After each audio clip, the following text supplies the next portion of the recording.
You good? Oh, you have two. Good for now. One goes out. Hopefully.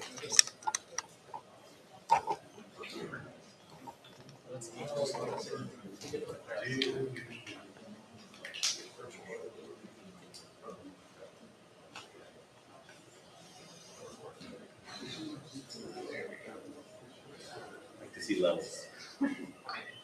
All at the last minute, right? Louis just Always went goes out. out. That should be fully charged.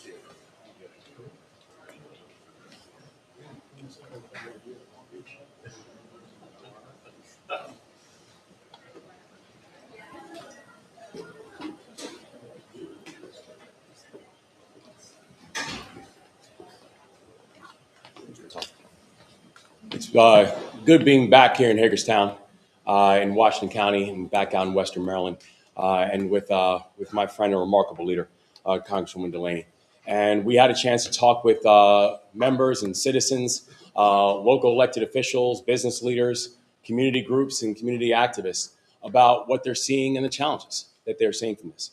Where once again we are watching things being done to Western Maryland and not being done for Western Maryland. Once again, we're watching things being done to Western Maryland and not being done with Western Maryland. That at this time, when all we're asking for is measurements of transparency and things that make sense. And what we are getting back from the Trump-Vance administration and what we're getting back from the federal government is while they are declining to support Western Maryland when it comes to federal disaster relief, they will somehow find $100 million to build a warehouse for human beings. Something that is then going to take away from the economic opportunities of this area and something that violates our basic premise of humanity. And so it was wonderful to be here with the Congresswoman and to spend time with local leaders and just local citizens who are just expressing their frustration and expressing their hopes that we could finally, hopefully, have a federal government that sees us, that listens to us, instead of one that continually looks over us and attacks us. Well, I thank the governor very much for coming here and for being a part of this roundtable. I am very blessed to have all of Team Maryland that we have been pushing back very hard across the state against ICE and particularly against this proposed warehouse detention facility. I've often said that people are not packages, and this does not embody the values of who we are as Americans, and it subverts rule of process, constitutional rights, individual rights, but also it's going to have a real impact on Washington County, which I represent. It's going to have an economic impact. It's going to have an impact on their health care and their health facility systems. It's terrorizing their schools and their communities. And most importantly, there is no transparency or an accountability by our county commissioners and a sharing of that information of what DHS plans to do within for this warehouse and within this warehouse. And there needs to be that transparency and that information that is really provided to the local leaders, our state leaders, and our federal leaders. And that's why we're pushing back legislatively on a federal and state level, judicially, and on a grassroots level across all levers to make sure that we stop this warehouse in its track and we have more ability to have transparency on what's going to be done. So with that, All right, we got time for some questions. Governor, Brad, I'll call on you. with regard to this event, there are people who support ICE, and including the Board of Commissioners, elected by the people of this county. And they unanimously said, we want them here. There were a handful of people outside. They were excluded from this event. Could you be convinced that this is something that you could support, or do you hear what those people who support it say? Well, we are continually going to listen to the people, regardless of what political affiliation they have, or frankly, hearing people from a wide variety of different perspectives on this issue. I believe that is important. And I know with the Congresswoman that these are the type of conversations that we have been having and type of conversations we will continue having. But what I do know right now is this Trump-Vance iteration of ICE, they are literally deploying people inside of neighborhoods who are untrained, who are unqualified, and who are unaccountable. And there is no way that that is something that should be accepted, that we're watching with this Trump-Vance iteration of ICE, that they're now saying that they should be allowed to deputize our brave local men and women who actually are trained and are helping to lead what is literally the fastest drop of violent crime anywhere in the United States of America that we've seen in the state of Maryland over the past 2 years. And we're asking this untrained, unqualified, and frankly, overfunded group to now come in and be in charge of things that should be happening in our communities. That's just something that I do not accept. It is something that I will never accept. I believe in accountability, and we are not getting that from this Trump-Vance ICE group. And we will have a series of additional listening sessions and roundtables to get many different stakeholders. But I will say that overwhelmingly, there's been the push back against this facility. It's not about immigration per se. It is about the way in which it is done. It should be done fairly, in accordance with our laws, our rules, transparently, and in a humane way, which indicates our values. And that is what I think we're pushing back against in terms of this facility. So new documents have come to light about Washington County asking for nearly $400 million in funding for projects from DHS. Are you concerned about or looking into any type of quid pro quo or pork barreling from these correspondents? Well, I mean, what I can tell you is this, is that we have been trying to work with DHS for months to get federal support and federal disaster relief for historic floods that took place in Western Maryland, and have been literally met with a response of support for Maryland is not warranted. And then when we directly made the plea to both the former secretary and the president of the United States directly, the answer we got back was support for Maryland is not warranted. And so it is kind of ironic to me that out of nowhere now they can just find $100 million of taxpayer dollars to put towards buying a facility, and then an additional $100 million to give to a developer to retrofit it so that humans can actually be used there instead of packages. You know, this is the type of disrespect that we are just becoming accustomed to with what we've seen from the Trump-Vance administration, and we're just demanding more from our federal government. Congresswoman, could you tell us, my name is Brenda Winshut, I'm with the Baltimore Banner. Sure. Could you please describe for us your record on immigration since you have taken office? Well, I've had a very strong record in pushing back on for immigration, working with all our immigration stakeholders across my district. And in particular, I mean, I have led many different efforts against ICE. I've been to the field hearing in Minnesota most recently. I have been, gathering stakeholders. I have introduced the Keep ICE out of Washington County, and also dealt with a lot of our local stakeholders, both in Montgomery County and across the 6th. So many different efforts that we're doing to push back against ICE, to push back against these unlawful detainments. And I must say also all of our casework and helping all of our individuals that have been unlawfully detained, and really helping the families on an individual basis. Because I think that is the hardest part right now, is when these loved ones have been taken.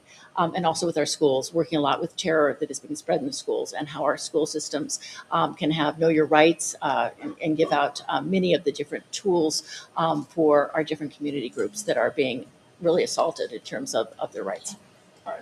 And you said there has been some issues, obviously, with transparency within the county commissioners. Why not bring them here today? Because we reached out to a couple of the commissioners, and they weren't invited. The elected sheriff was not invited. Or did you even try to reach out to DHS? Because we know they have only had a conversation with the county commissioners within the last week or so, because that has taken that long for the county commissioners themselves to get that sorted. Yeah, we have been in touch with the county commissioners. In fact, as recently as this morning, we're in touch with the county commissioners, on this issue, and we know that there might be a disagreement on this issue. We understand that, and frankly, I think disagreement is natural and good when it comes to the democratic process. But what we also know is this: being able to hear from the community members, and this was nearly 24 community members, also people who do represent a lot of the local jurisdictions as well, who we wanted to make sure that we hear from. We have been very clear that this is not the last time that we're going to be speaking with community members about this issue. But we also know that there is a pretty common belief that there are a few things that do make sense. One is we've got to prioritize and focus on public safety. 2, we have to make sure that we're actually following the law. And 3, we have to make sure we're doing things that are to the benefit of the people of Hagerstown, of Washington County, and of Western Maryland. And I have very real challenges that those three criteria, and frankly, any of them, are being met by the lack of transparency that we have seen from this Trump-Vance administration on this issue.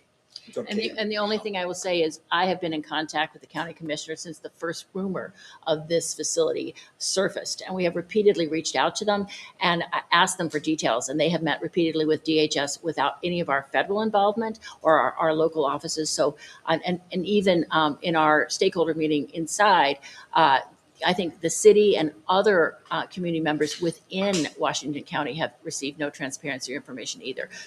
But we will be continuing to dialogue with them. Yes. Right, To so Kate, piggyback on that question that was Brad asked, did you invite anyone who doesn't agree with you or after we were not allowed to listen into the rest of the meeting, did you hear from anyone who holds a different opinion than the two of you do on this facility? Yeah, I think what you'll see in that room, that we had Democrats, we had Republicans in that room.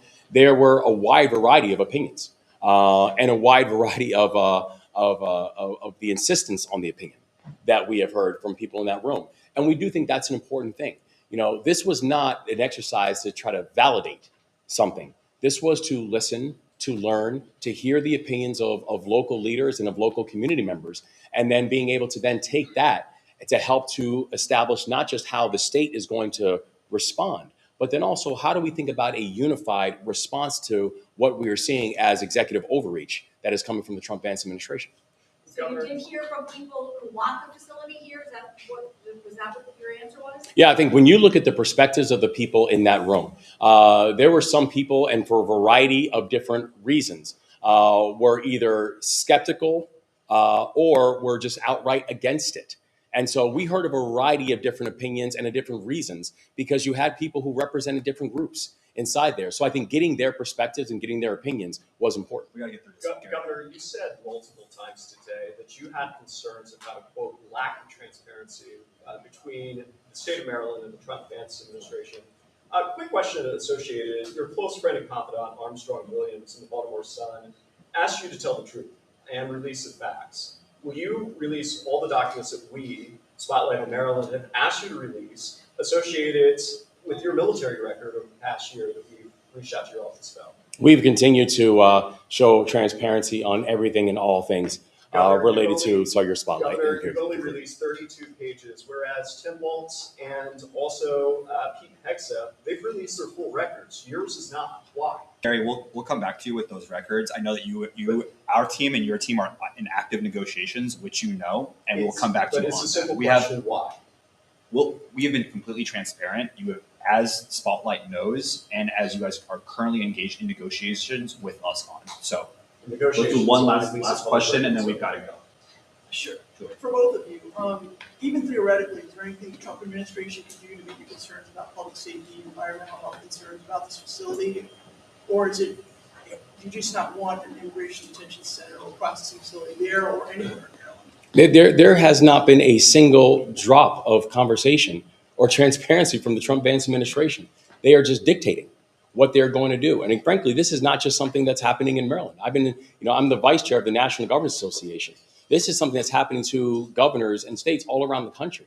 And so what we are seeing here is not just a violation, as we've seen from the recent court order and the temporary restraining order. It's not just a violation of the law, what they are doing. It's a violation of humanity. It's a violation of any type of coordination between our federal and our state officials. And we're just asking for the Trump-Vance administration to do better, to actually make sure if you're going to do things to our communities, then please make sure you're working with our communities, because we have not seen that from this administration. Governor, can you talk about ICE in the airports, BWI, Marshall?